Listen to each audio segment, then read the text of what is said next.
Muy buenas tardes, bienvenido, estamos en vivo, son las 18:06 para vivir 50 minutos a pura política y a pura temas que nos interesan, nos gustan, nos apasionan. Y hoy les prometo un programa tremendo, terrible, espectacular. Si yo les cuento que vamos a hablar todo el programa con una persona que participó hace 2 semanas y media, casi 3, en lo que tiene que ver con el sur de México, con el zapatismo, con los caracoles zapatistas, estuvo en ese sitio privilegiado, habrá sido un viaje alucinante y quiero que me cuente desde el primer día al último todo lo que vivió en un mundo seguramente muy diferente a lo que estamos acostumbrados nosotros. Me refiero en este caso a Jorge Eduardo Rulli, del miembro fundador del Grupo de Reflexión Rural, que estuvo con un montón de compañeros, entre ellos también su hijo León Rulli, recorriendo los caracoles zapatistas. Qué gustazo tenerlo acá creo que ha sido el primer programa, no sé si ha salido Rulli por otro lado, contando una historia que vale la pena escuchar atentamente todo lo que tenés para decir. Gracias siempre por acompañarnos. La primicia para los protagonistas. ¿Sí? Muchísimas gracias. Jorge, contame, a ver, ¿qué fue el momento, el instante en que llegaste a un caracol zapatista? ¿Qué te sorprendió? ¿Dónde abriste los ojos? A ver, preferiría hablar de México, ¿no? Sí. En México en general me impactó mucho. Ajá. Me recordó mucho a Bolivia, yo no conocía México, fue la primera visita, y es la América profunda, ¿no? Pensé mucho en Rodolfo Kusch, claro. Pensé mucho en... El primer libro de Rodolfo Kusch se editó en México, que es Pensamiento Popular e Indígena en América Latina. Rodolfo Kusch fue un famoso pensador, filósofo, fue amigo y maestro mío, y pensé muchas veces en él, ¿no? En definitiva, me decías... Me impresionó llegar a un caracol porque hay una situación de guerra congelada, un armisticio, hay una situación extraña que cuesta pintar, ¿no? De la que cuesta hablar, porque México tiene una tradición muy diferente a la Argentina, ¿no? Entonces, la insurgencia en México es algo aceptado, legitimado. Claro. Para nosotros muy difícil de concebir, ¿no? Es como la tradición que tiene el sindicato obrero en la Argentina, ¿no? En México los grupos insurgentes siempre han existido y de alguna manera la opinión pública y la Constitución reconoce el derecho a alzarse en armas hasta cierto punto. En el caso del zapatismo, que no es la única insurgencia de México, ellos, a través de un manejo extraordinariamente inteligente, lograron una especie de armisticio que se ha firmado con las autoridades, con la presencia internacional y con la presencia de importantes observadores internacionales que garantizan esa paz en la cual los contendientes aparentemente no están armados, las guarniciones militares no están demasiado cerca de los lugares de donde domina el zapatismo, y se da una situación en la cual, bueno, podemos irlo hablando a lo largo de este programa, en que el gobierno, en vez de cercarlos o de irlos, como te diría, midiendo o presionando a través de la acción militar, los va disminuyendo, los va debilitando a través de planes asistenciales.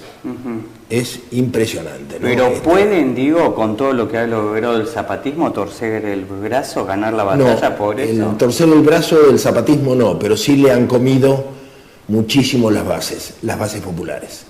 Es muy difícil para el pueblo llano negarse a la seducción de un plan social, de que te regalen fertilizante, que te regalen hoy una vaca, mañana un caballo. ¿Comprendes? Para un campesino no es fácil. El zapatismo, en cambio, les ofrece hacerse fuertes en la propia dignidad, mantener una ética, no tomar alcohol, no pegarle a la mujer, tener una actitud solidaria. No todos soportan, después de 20 años, este tipo de conducta, ¿no? Pero es un faro, ¿comprendes? Es como que uno va notando que va quedando la parte más radical, la parte más intransigente y los jóvenes. Es decir, nosotros vimos desfilar las tropas zapatistas y eran todos pibes nacidos después del año 94, del levantamiento. Claro.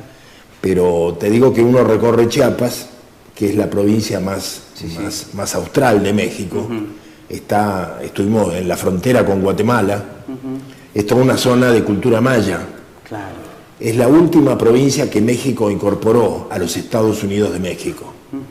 Entonces, desde el México central se lo considera como entre mexicano y guatemalteco, ¿comprendes? Sí, hay una subestimación de esa zona que era la más pobre de México. Y lo que todo el mundo reconoce es que todas las carreteras, los hospitales, las escuelas, las guarniciones militares, los puentes, todo es posterior al levantamiento. O sea que después del levantamiento el gobierno puso muchísimo dinero en esa zona tan pobre del México antiguo. Pero igual digo, a ver, desde el levantamiento del zapatismo no solo fortificó lo espiritual de esa gente que no existía para México, no existía, pero de alguna manera, algún beneficio ahora, tengo entendido que hay hospitales zapatistas, claro. Ha dado cuestiones que antes no existían. No, por supuesto, no. Ellos tienen toda una administración paralela, al margen de que algunos municipios también utilizan, es bastante compleja la situación. Algunos municipios utilizan los hospitales y las escuelas públicas, pero también generalmente suelen tener su propio hospital y sus propias escuelas. Claro. O sea, es bastante compleja la situación. Por ejemplo, en San Cristóbal de las Casas hay hospitales interculturales de cultura indígena, o sea, medicina tradicional. Enormes, hospitales mayas? Enormes, más o menos. Imagínate, un hospital maya, pero, por ejemplo, 10 veces más grande que el hospital nuestro de Marcos Paz. 10, 20 veces más grande. O sea, imagínate, como un hospital de los grandes que hay en Buenos Aires, pero que arriba dice medicina tradicional, hospital intercultural. O sea, la presencia de las comunidades es muy fuerte. ¿Te vas a hacer atender y tal vez te den una medicina alternativa? Por supuesto, claro, sí. Y te atiende un médico que no está graduado en las universidades, sino que está reconocido por las comunidades. O sea, la presencia de la comunidad campesina es muy fuerte. Claro. Es decir, todavía en México la mitad de la tierra campesina pertenece a ejidos sociales, comunales. O sea, es la herencia de la revolución. Claro. Aún la gente más escéptica con el zapatismo, en la Ciudad de México, que también estuvimos con periodistas, analistas políticos, y nos dicen que todavía no entienden por qué no se dio la segunda revolución mexicana. O sea, todavía la están esperando. ¿Cuál sería el segundo paso? La continuación de la revolución de Villa y de Madero, ¿no? Justamente. Ahí está. A ver, claro, lo mostramos. Ahí está. Lo mostramos acá, Jorge. Sí. Ahí está Villa, si lo toman, perfecto. Villa, ahí lo estamos viendo. Ahí están algunos de los líderes del levantamiento. Villa incluso atacó a los Estados Unidos, ¿no? En un momento dado. Y bueno, fueron grandes revolucionarios que hicieron escuela y que son muy respetados por México. Hay una memoria muy fuerte de su pasado revolucionario. Contame, ¿cómo es un gobierno zapatista? Porque sé que se habla del buen gobierno, que es horizontal, que prácticamente es asambleario. ¿Esto es así? Sí. Ellos, digamos, a ver, te tendría que contar cómo se ha dado esto. ¿Viste? Nos fuimos enterando de a poco. Es decir, gran parte de la construcción en el sur, en Chiapas, en San Cristóbal de las Casas, es obra del obispo Samuel Ruiz.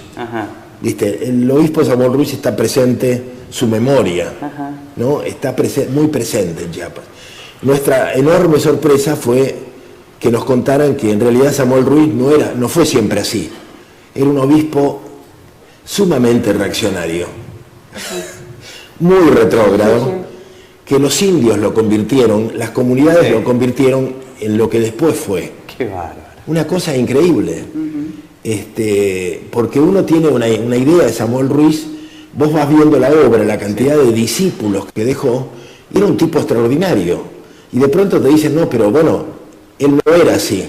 Lo convertimos. Claro, pero pasa lo mismo con el famoso subcomandante Marcos. No era así, era marxista-leninista. Subió al monte a hacer la guerrilla, al estilo cubano. Sí, claro. Entonces alguien me dijo, mirá, el subcomandante no te puede decir que lo evangelizaron. Te dice que las comunidades lo formaron. Pero él mismo reconoce que lo formaron. Tuvo que empezar de nuevo. O sea, hay que entender, en México, más allá de la conquista, quedó una civilización, quedó una organización subterránea de las comunidades indígenas muy fuertes, que es capaz de reconvertir obispos y reconvertir guerrilleros a su modo. Dicen que cuando el subcomandante Marcos, que el ejército se ocupó de decir cuál era su verdadero nombre en algún momento, que era un profesor de la Universidad de la UNAM de México, de la Universidad de México, cuando el subcomandante Marcos, que ahora se llama Galeano, esto después te cuento la historia, sube a la guerrilla, sube al monte, empiezan a reclutar campesinos para un proyecto guerrillero y las comunidades lo observan, ¿viste? Y en un momento dado lo llaman a él y a sus compañeros y le dicen, bueno, ¿qué se propone? ¿Qué quiere? ¿Viste? Entonces le dice que quiere hacer la guerrilla. Y le dicen que no, que ahí mandan ellos. Y que ellos hace muchos años que tienen resuelto levantarse en armas. El problema es que necesitan instrucción militar en el sentido occidental de las prácticas militares. Y en esa concepción le piden que se subordine como instructor militar del Consejo Indígena, cosa que Marcos acepta. Marcos y sus compañeros se suman entonces al proyecto campesino como instructores militares. Después de un tiempo consideran que ya está la tropa más o menos uniformada, formada para este tipo de confrontaciones militares y entonces se acuerda una fecha de levantamiento que luego se va postergando, deciden otra, se posterga y van descubriendo de que hay un problema, que los consejos indígenas no se atreven no pueden expresar, hay un problema. ¿Cuál es el problema? Al final descubre que el problema son las mujeres no quieren levantarse en armas. Las mujeres son muy fuertes ahí. Entonces parece que van a hablar con las mujeres a ver qué es lo que está pasando. Y las mujeres les dicen que habitualmente los maridos les pegan y que les pegan cuando han tomado de más. Ahí estamos viendo imágenes, Jorge, acá los chicos han buscado del zapatismo, me imagino que desde el subcomandante Marcos en su momento de esplendor, ¿no? ¿Eso es Chiapas? Sí, eso es Chiapas, todo eso es la selva lacandona, lo que queda, lo que resta de la selva lacandona. Bueno, el tema es que las mujeres les dicen que los maridos les pegan y las maltratan porque beben y que ellas, hasta que no se prohíba el alcohol, no van a permitir o no van a respaldar el levantamiento armado. Qué fabuloso, ¿no? Es increíble. Entonces, bueno, tienen que discutir y resuelven prohibir el alcohol. Y entonces las mujeres respaldan el levantamiento y ahí se da el levantamiento, coincide con la aprobación del NAFTA. El NAFTA fue un acuerdo que vincula a Estados Unidos, Canadá y México en un tratado de libre comercio. Y entonces el día en que se está aprobando en México, ellos se levantan y ocupan 4 o 5 ciudades importantes de golpe, sorpresivamente. Es un impacto tanto para México como para toda América Latina y para el mundo. En el año 94 aparece este ejército zapatista que levanta las viejas banderas de la Revolución Mexicana, cuyos líderes van encapuchados con un pasamontaña, y bueno, es un impacto muy fuerte. Y las tropas mexicanas, estuve hablando con testigos que dicen que los caminos estaban llenos de tanquetas y tropas que marchaban hacia Chiapas. En Chiapas prácticamente no había fuerzas militares, pero bien, empiezan a bajar y el ejército mexicano es muy importante. si bien su base es indígena y todavía hay quienes dudan, hay quienes dudan de que el ejército, en última instancia, que los soldados combatan contra sus hermanos, ¿no? O sea, hay muchos que piensan, que nos han dicho que lo que ha hecho el ejército mexicano a lo largo de estos años es comprometer al ejército en la lucha contra el narco, con lo cual han terminado muchos generales asociándose al narco, ¿entendés? Claro. Vos metés una fuerza a luchar contra el narco y termina... ¿Y cuál es la visión? Pues lo tocaste, el tema del narco es muy fuerte en México. Es muy fuerte, pero hay algunas comunidades que están gobernadas es muy fuerte, por ellos, claro. ¿Y pero el zapatismo cómo lo ves? No, en el sur aparentemente no, el narco no está. En el sur está el zapatismo. El narco domina el norte de México, ¿no? Que es otro país. Realmente es como si fuera otro país. ¿Pudiste participar de alguna asamblea? Sí. No, estuvimos en muchas reuniones, estuvimos por lo menos con 3 juntas de gobierno, escuchándolos. En algún caso aparecieron con el pasamontaña puesto, en otros hombres y mujeres. En otros aparecieron a cara descubierta, en algún caso nos dijeron si queríamos hacerle preguntas, que las hiciéramos por escritos, nos llamaron un día después y se habían repartido los roles para responder preguntas. ¿Y qué preguntaron, por ejemplo? ¿Te acordás algo? Sí, una cosa que le preguntamos fue qué política tenían frente a la devastación de la selva lacandona, porque nos impresionó mucho la deforestación que se ha dado, ¿no? Claro. Vos ves al costado de la ruta, se ven montañas de acerrín, que es lo que queda de la selva, ¿viste? Han cortado... No, es una zona muy rica en recursos naturales. ¿Y cuál es el pensamiento de ellos con respecto...? Bueno, ellos dicen que la comunidad es la que permite que se corte un árbol y el hermano o el compa que corta un árbol tiene que plantar 2. En su lugar, en el lugar más cercano donde lo ha cortado, tiene que plantar 2 renuevos, ¿no? Esa sería la política. ¿Y tuvieron la posibilidad de poder dialogar con alguien de la conducción del zapatismo? No, de la conducción hoy sería, bueno, hablamos con las juntas de buen gobierno, claro, no hablamos con la comandancia, ¿no? Te olvides que también estábamos en medio del comparte. Y había mucha presencia de delegaciones. El comparte ha sido una gran fiesta de tipo cultural, artística. Vinieron conjuntos de todo el mundo que actuaron en varios lugares, incluso en La Realidad, que es el núcleo más entrañable del caracol zapatista que está más adentro. Y bueno, y ahí estuvo, uno de los que habló fue el comandante Simón, que es uno de los máximos de la comandancia, y bueno, y después lo que vimos fueron el desfile de cantidad, centenares de gente con pasamontañas, hombres y mujeres, batallones de mujeres, jóvenes, adolescentes, interminables.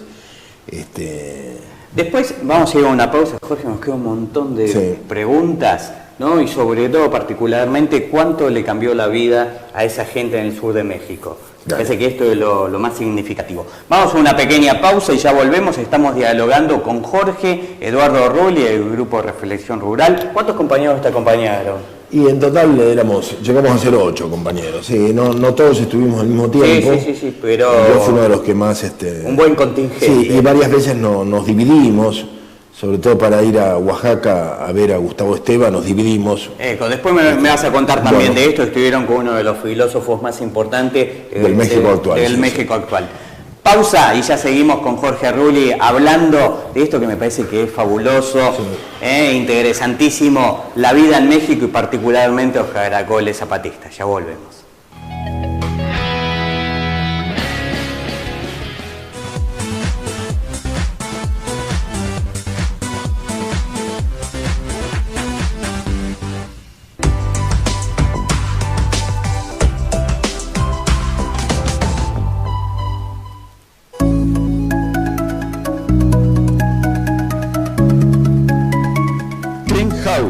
Artículos de limpieza y perfumería. La Valle, esquina Alsina.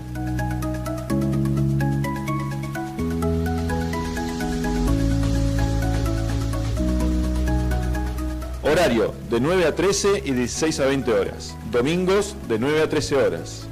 Artículos de limpieza y perfumería, sueltos y de marca. Clean House Marcos Paz.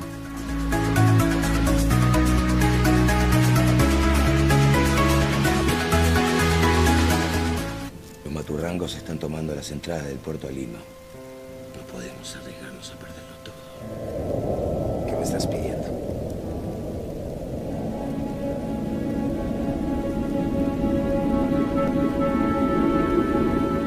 Se vienen momentos muy difíciles.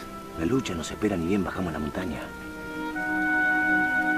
Nunca habrá paz en estas tierras. Todavía hay muchas cuentas sin pagar. No quiero prisioneros. Quiero que dé uno vivo. No lo hagas. ¡Viva la fría! ¡Viva la libertad! ¡Viva la independencia! Silencio a los muertos. Es el primer grito de libertad.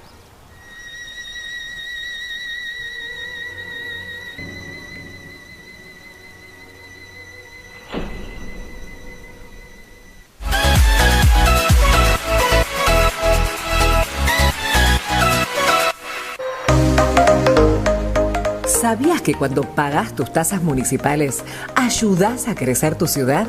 Porque aportás a los centros de salud, se sostiene el servicio de transporte escolar, se avanza en urbanismo y se apoya a los centros deportivos. Pagando tus tasas, nutrís tu ciudad. Fue un mensaje del municipio de Marcos Paz.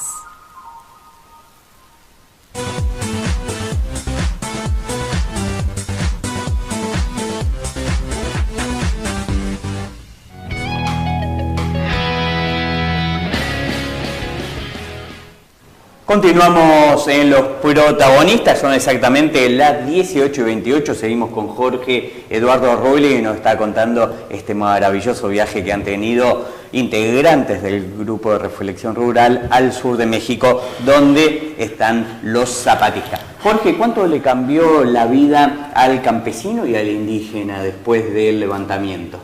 Bueno, digamos que ha sido fuerte en la historia y en la vida de los campesinos, porque, digamos, está muy presente la memoria del viejo zapatismo y el modo en que se luchaba y digamos, la cultura insurgente está muy presente, ¿no? Entonces, lo que pasó en el 94, la ocupación de las ciudades, lo que ellos dicen, lo que dice el común, es que fue como un divertimento, fue como una apariencia para encubrir otras cosas.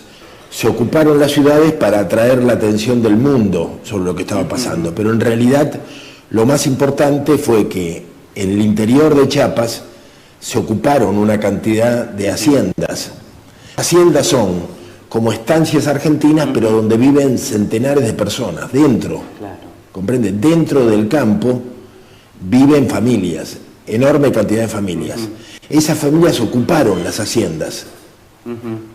Y muchas veces detuvieron o tuvieron escaramuzas con los dueños de las haciendas, que en muchos casos también eran militares retirados. Incluso tomaron prisionero a un militar retirado que había sido gobernador de Chiapas y que además era el dueño de la hacienda. Entonces, y que explotaba, me imagino, esos campesinos indígenas. Se apropiaron más de 200.000 hectáreas, que en términos argentinos parece muy poco, sería muy poco, pensá que hoy Elstein tiene 1 millón de hectáreas, pero fue un impacto muy fuerte. Fueron muchas grandes haciendas, ubicate en un pueblo como si fuera la provincia de Tucumán, 200.000 hectáreas, si tomaran 10 ingenios, están ocupando 200.000 hectáreas, pero con pueblos enteros que viven adentro, ¿comprenden? Entonces fue muy fuerte, cambió totalmente la vida de esos campesinos, expulsaron a los dueños de las haciendas, se adueñaron de las haciendas y desde entonces las administran ellos. Cada campesino o indígena, digo, tiene su huerta, tiene su autoabastecimiento, se propone en gran medida la autosuficiencia, pero este es un clima general de autoproducción de alimentos muy fuerte, a tal punto que ahora, fíjate, para el conflicto de los maestros, los caracoles zapatistas, que no son tan grandes desde el poder agrícola, desde una perspectiva de poder agrícola, son tan grandes, donaron 10 toneladas de alimento, ¿no? 10 toneladas. De los bloqueos por la muerte, de asesinato de estos maestros. Claro, ¿no? La policía mató una cantidad de maestros, los maestros se levantaron en todo México como una fuerza combatiente que cortó caminos y bueno. Fue 10 veces lo de Fuente Alba, ¿no? Digo, de Carlos Fuente Alba, lo que pasaba en Neuquén. Sí, o más. Y los maestros muy combativos cortaron las rutas principales en todas partes. Y la comida para esos acampes, digamos así, las donó el zapatismo. Que en realidad ese alimento era para organizar un gran evento en homenaje. Sí, pero ellos aclararon, no es comida que nos sobre, es comida, son alimentos que nosotros producimos en función de solidaridad con los maestros, ¿no? Te hago una consulta que a nosotros nos interesa seguramente y mucho. ¿Pudiste presenciar algún medio zapatista, algún medio de comunicación? ¿Cómo son? Y la radio, bueno, estuvimos en la Universidad de la Tierra, que es en San Cristóbal de las Casas, que es una universidad organizada por Samuel Ruiz, por el obispo. Incluso el que está al frente fue teólogo, o sea, hay muchos antiguos teólogos que están al frente de este movimiento, ¿no? Y esta es una de las situaciones que yo creo que hay que destacar, ¿no? Alguien nos decía, muchos de los guerrilleros que comenzaron con el zapatismo no eran marxistas-leninistas, sino que eran catequistas, ¿no? Esta es una situación nueva que va mucho más allá de lo que fue la teología de la liberación, que terminó embarullándose con el marxismo-leninismo. Esto es otra cosa. A nosotros esto nos sorprendió mucho, y bien, agradablemente, más de una vez ante los consejos de buen gobierno, que en realidad eran campesinos indígenas que nos explicaban, miren, compañeros, a lo mejor discúlpenos que no podemos explicarnos bien en español porque nosotros hablamos solsil. Y entonces no estamos tan acostumbrados, sobre todo cuando tuvieron que contestar nuestras preguntas, nos dijeron, miren que tenemos una limitación para expresarnos porque no es nuestra primera lengua. Entonces nosotros le preguntamos, ¿y cómo tienen detrás de donde estaban atendiendo y a la espalda tenían no solamente a Zapata, sino a la bandera mexicana, siempre? Entonces le dijimos, ¿cómo tienen la bandera mexicana? ¿Y por qué? Pues porque somos mexicanos, nos dijeron. Y esto te va indicando las diferencias con la Argentina, ¿no? Ellos son mexicanos, son indígenas, son campesinos, todo en simultáneo, y a veces son de izquierda o son anarquistas, pero la Virgen de la Guadalupe está allí. Eso te iba a consultar, muy fuerte, ¿no? Hemos visto locales de izquierda con la bandera roja y negra, en la Ciudad de México, un local de izquierda, una empresa ocupada, evidentemente de izquierda porque está la bandera roja y negra, y en el fondo el altar de la Guadalupe. ¿Entendés? Con velas, con cirios, es impactante, ¿viste? Es impactante. Alguien nos dijo, mirá, el pueblo mexicano es guadalupano, y ser guadalupano va más allá del catolicismo, es una identidad. Eso es entender culturalmente a la gente, ¿no? Y claro, por supuesto. Entiendo de dónde este mismo hombre nos dijo, mirá, una de las armas que ha permitido a la colonia, a la enorme población mexicana en Estados Unidos, mantenerse, es la Virgen de la Guadalupe, que no es una Virgen occidental, es morena. Además, es morena. Estuvimos en la Basílica de la Guadalupe y te digo que las multitudes que van son impresionantes. Dicen que va más gente a la Basílica de la Guadalupe que al Vaticano. Esto está calculado, ¿eh? Qué bárbaro, es impresionante. Qué bárbaro. Jorge, por último, con el tema de los gobiernos zapatistas, digo, ¿se los elige? ¿Hay elección? ¿Cómo se maneja eso? Bueno, hay formas de democracia directa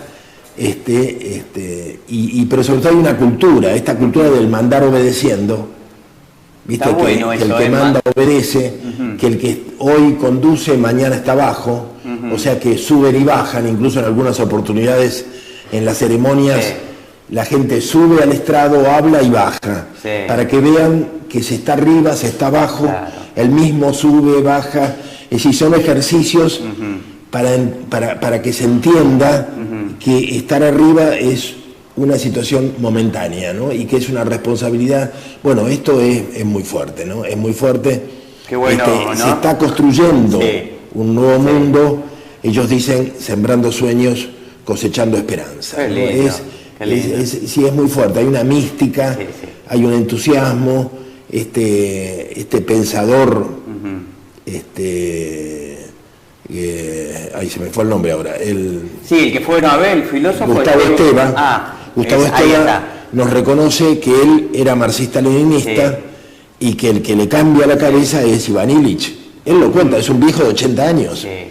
Y dice, yo era tan boludo que festejábamos el triunfo de la campaña alfabetizadora en Cuba. Dice, y estaban aculturando a los campesinos y nosotros los festejábamos. Claro, y con Iván Illich aprenden la importancia de la desescolarización. Iván Illich proponía terminar con las escuelas, que al niño se lo educara la familia, el barrio, el pueblo, la comunidad, viste, toda una cosa de un cambio revolucionario muy importante, muy que Iván Illich termina polemizando durísimo con Pablo Freire. Claro, la escuela socializa al revés. Claro, eso es lo que pasa. Entonces ellos están hablando de desaprender. Desaprender para reaprender. Entonces, por ejemplo, la escuela la Universidad de la Tierra, es un instituto de oficios. De oficios y de cuestiones creativas, ¿viste? Porque también hay mucha pintura, decoración, por supuesto, poesía, pero fundamentalmente es una escuela de convivencialidad. Ellos enfatizan mucho el concepto de lo convivial, de lo convivencial, diríamos nosotros. Jorge, ¿no? me imagino que te habrás emocionado cuando este filósofo te dijo la revolución empieza por el baño seco. Sí. No, sobre todo lo que nos impresionó es el optimismo de un hombre de 80 años que dice, muchachos, ya ganamos, la revolución está en marcha y ya la ganamos. Dice, la ganamos porque todos los días hay un joven que construye un baño seco, que hace una huerta, que decide parir en casa, que decide vivir de otra manera. Dice, ya está, la ganamos porque estamos caminando. La ganamos porque los caracoles persisten, porque la comandancia sigue en la selva, porque ustedes están aquí, porque estamos, ya está, dijo, ya está, esta es una revolución en marcha. Bueno, qué alegría, qué optimismo, ¿no? Jorge, a ver, esto te lo consulto de lo personal, te conozco desde hace muchos años, y me imagino que vos sos un hombre revolucionario. Sobre todo, sí, trato de ser revolucionario.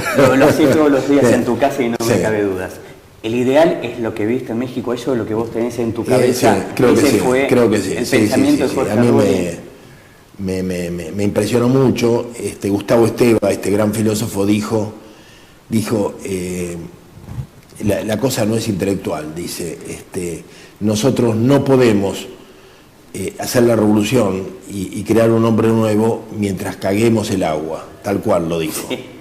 Dice, por eso, cada baño seco que hacemos, estamos construyendo un mundo nuevo. Explica para aquellos que no saben un baño seco es un baño en el cual la excreta se composta.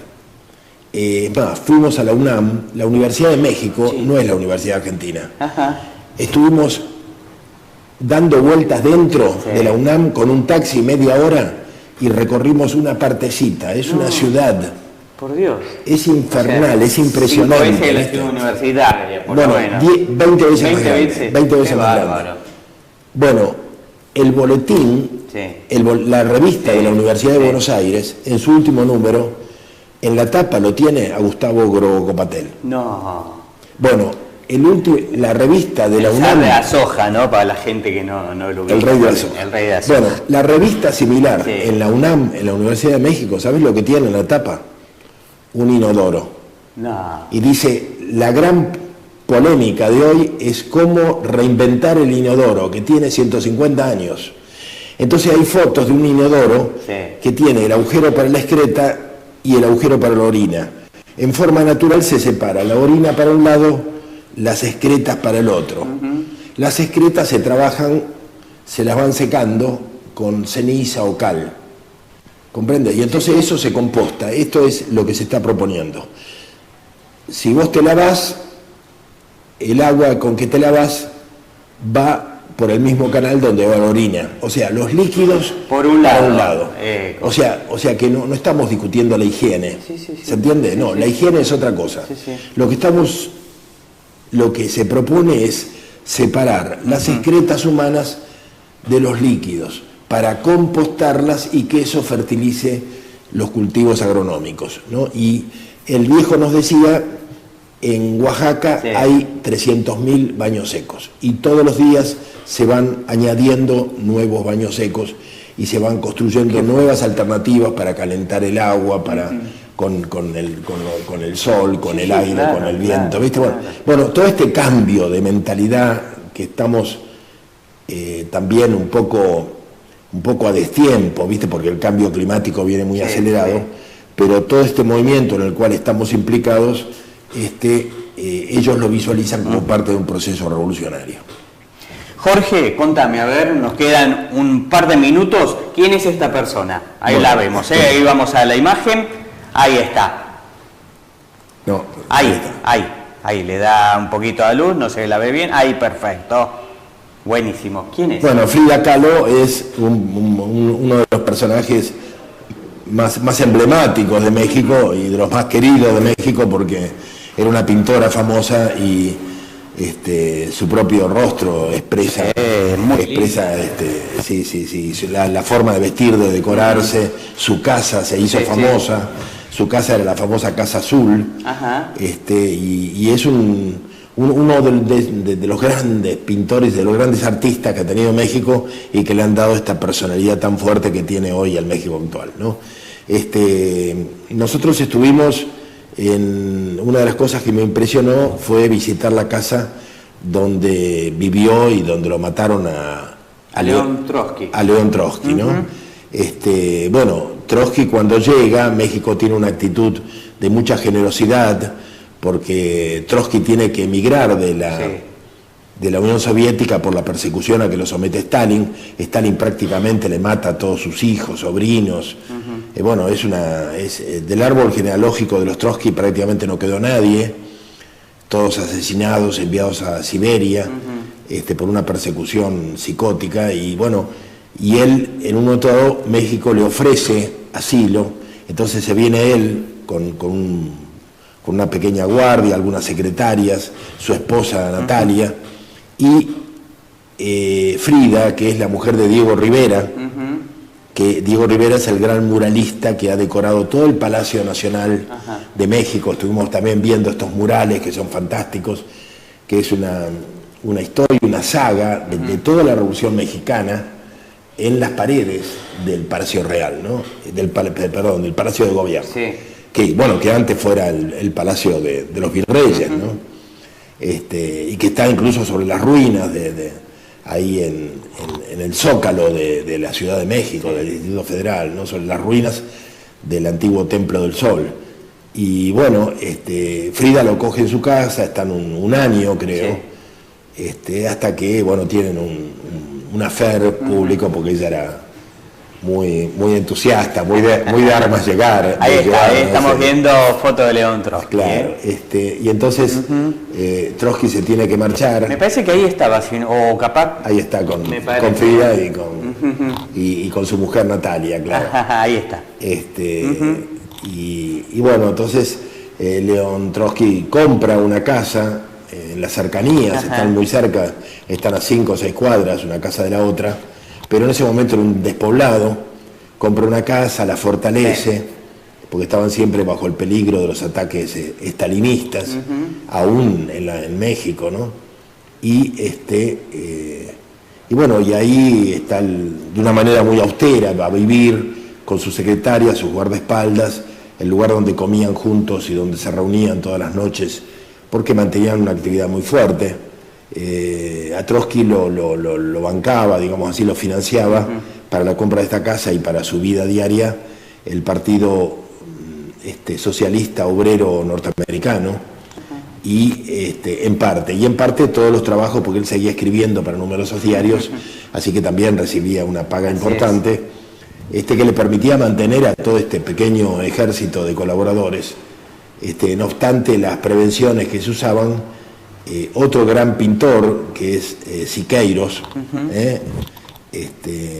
también muralista, también uno de los grandes pintores de la Revolución Mexicana, por su adhesión al estalinismo, al comunismo estalinista, era del Partido Comunista, le ordenan ser instrumento de la muerte de Trotsky. Entonces, él lo que hace, contrata a una veintena de matones, de asesinos,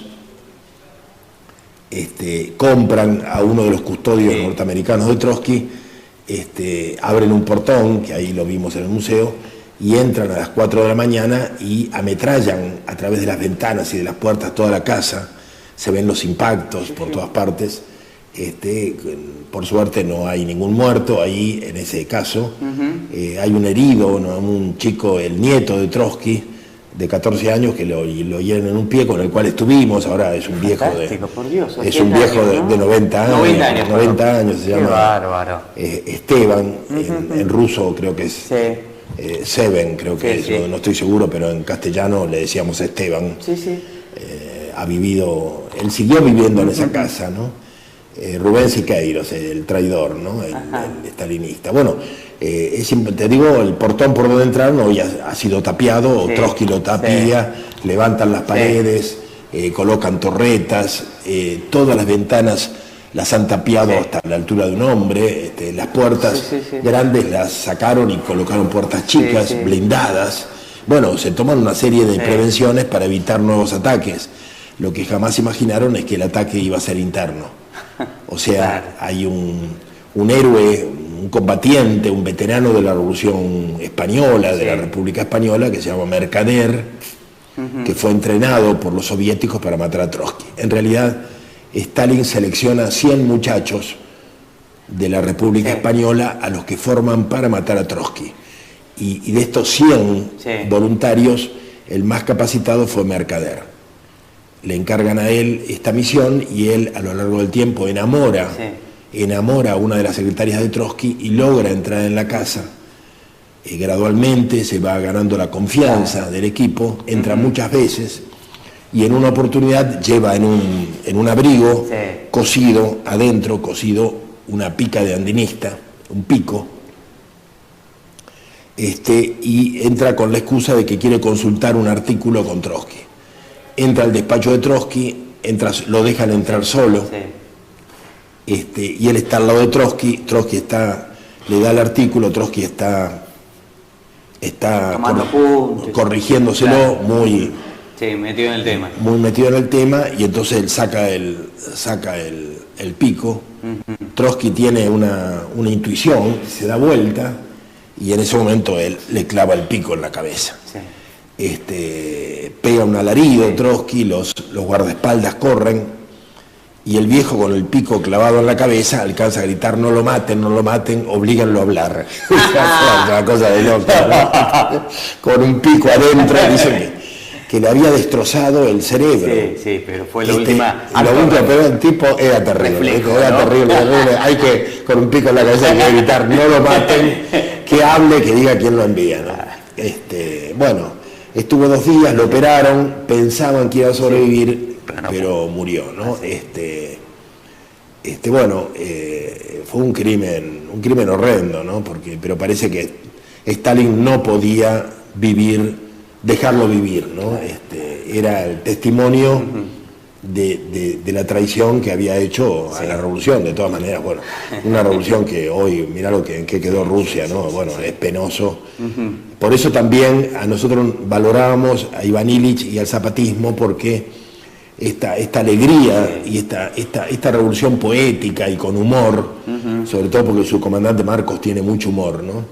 Y se da por contraste con el fracaso de la Revolución Cubana, de la Revolución China, de la Revolución Rusa, de la Revolución Argelina. Sí. O sea, los fracasos son tantos que me parece que hay que destacar la alegría, el entusiasmo y la mística de la experiencia zapatista, que por ahora, por lo menos después de 20 años, a mí me parece que es una promesa muy importante, ¿no? Jorge Rulli, siempre es un placer. Gracias por la elección de humanismo, de revolución y de historia. La verdad que es un... Gracias. Y lo admiro mucho.